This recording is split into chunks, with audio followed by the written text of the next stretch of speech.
کیا آپ چائے کی تاریخ جانتے ہیں؟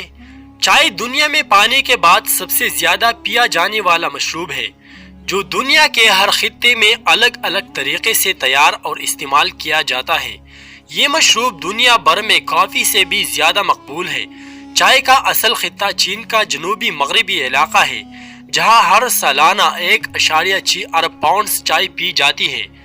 تاہم پی پرت چائے پی جانے کے حساب سے ترکی، آئرلینڈ اور برطانیہ سب سے آگے ہے، جہاں دنیا کے سب سے زیادہ چائے کے شوقین پائے جاتے ہیں۔ زوہان ٹی وی کے ویڈیوز میں ایک بار پھر خوش آمدید ناظرین۔ چائے کی دریافت کا صحرا ایک چینی کسان شونننگ کے سر ہے، جو چینی عقائد کے مطابق زراعت کا بانی ہے۔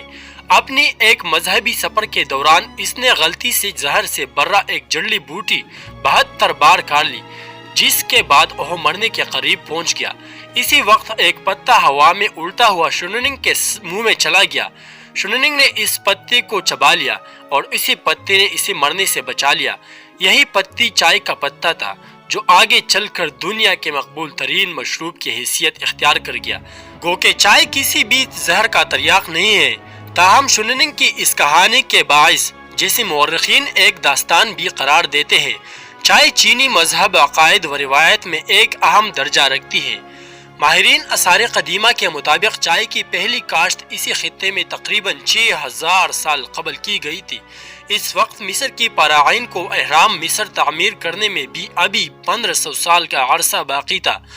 چائے کو ابتدا میں کھانے کے طور پر استعمال کیا جاتا تھا، کہیں اس پودے کو بطور سبزی استعمال کیا جاتا تھا اور کہیں اسے گندم کے دانوں کے ساتھ ملا کر استعمال کیا جاتا تھا۔ کھانے سے مشروب کی حیثیت چائے نے صرف 1500 سال قبل اختیار کی، جب کسی نے حادثاتی طور پر دریافت کیا کہ حرارت اور نمی کے ذریعے ان پتوں سے نہایت ذائقہ دار مشروب تیار کیا جا سکتا ہے۔ چائے کی مختلف استعمالات کے طویل ارتقاء کے بعد بالآخر گرم چائے نے مشروب کی اسٹینڈرڈ حیثیت اختیار کر لی۔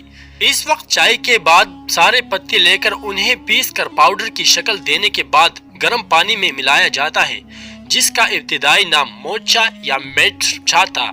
یہ مشروب چین میں نہایت تیزی سے مقبول ہو گیا۔ بہت جلد اس کا تذکرہ چینی ادب و شاعری میں بھی کیا جانے لگا، جبکہ یہ بادشاہوں کی پسندیدہ شے بن گیا۔ اسی وقت چینی فنکاروں نے چائے کی سطح پر نقش و نگاری بھی انجام دی۔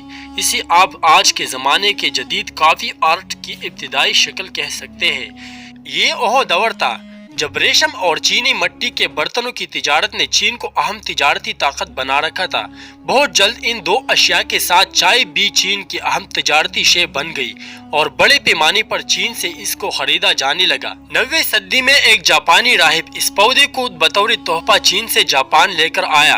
ابھی تک چائے صرف چین میں اگائی جاتی تھی اور چند ایک ممالک اسے چین سے خریدا کرتے تھے۔ 9ویں صدی میں جب چین پر تنگ خانوادے کی حکومت تھی، ایک جاپانی راہب اس پودے کو بطور تحفہ چین سے جاپان لے کر آیا۔ اس کے بعد جاپان میں چائے کی مقبولیت کا دور شروع ہو گیا۔ 16ویں صدی میں ڈچ تاجر چائے کی بڑی مقدار یورپ لے کر آئے اور یہاں سے چائے کی مقبولیت کا نیا دور شروع ہوا۔ برطانیہ میں چائے کی مقبولیت کا صحرا ملکہ کترائن ہے۔ کترائن پرتگال کے ایک اہم خاندان سے تعلق رکھتی تھی، جس نے 1661 میں شاہنشاہ چارلس دوئم سے شادی کی۔ ملکہ کترائن سن 1662 سے 1685 تک برطانیہ کی ملکہ رہنے والی اس غیر ملکی خاتون نے چائے کو برطانوی اشرفیہ کا ایک پسندیدہ مشروب بنا دیا۔ برطانیہ اس وقت دنیا کے دیگر ممالک پر اپنا نوآبادیاتی تسلط قائم کر رہا تھا۔ اسی تسلط کے زیر اثر برطانیہ کے ماتحت علاقوں میں دیگر اشیاء کے ساتھ ساتھ چائے کا رواج بھی فروغ پانے لگا۔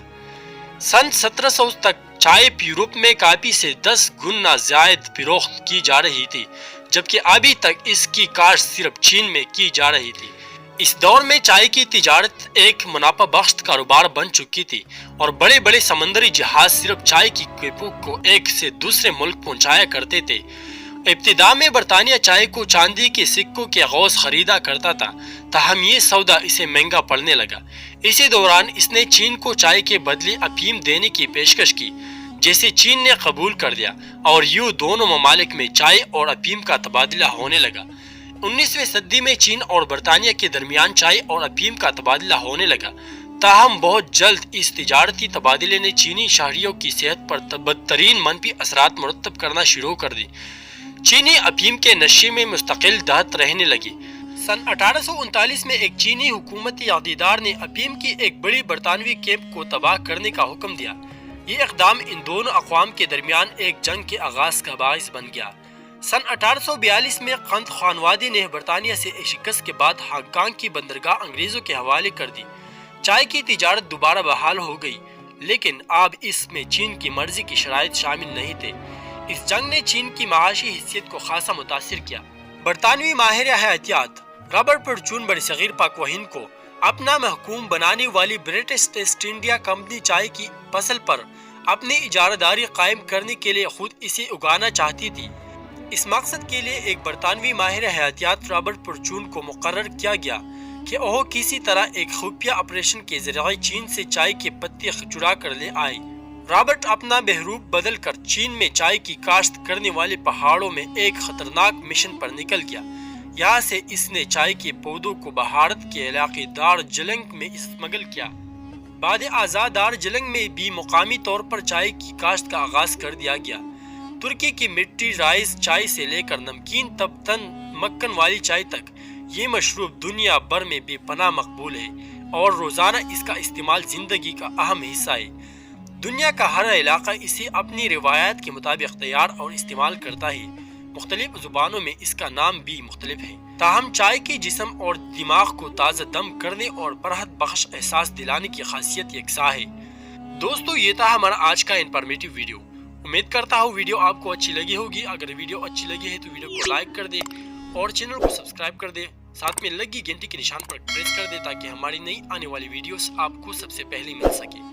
نیکسٹ ویڈیو تک ہمیں اجازت دیجیے۔ اللہ حافظ۔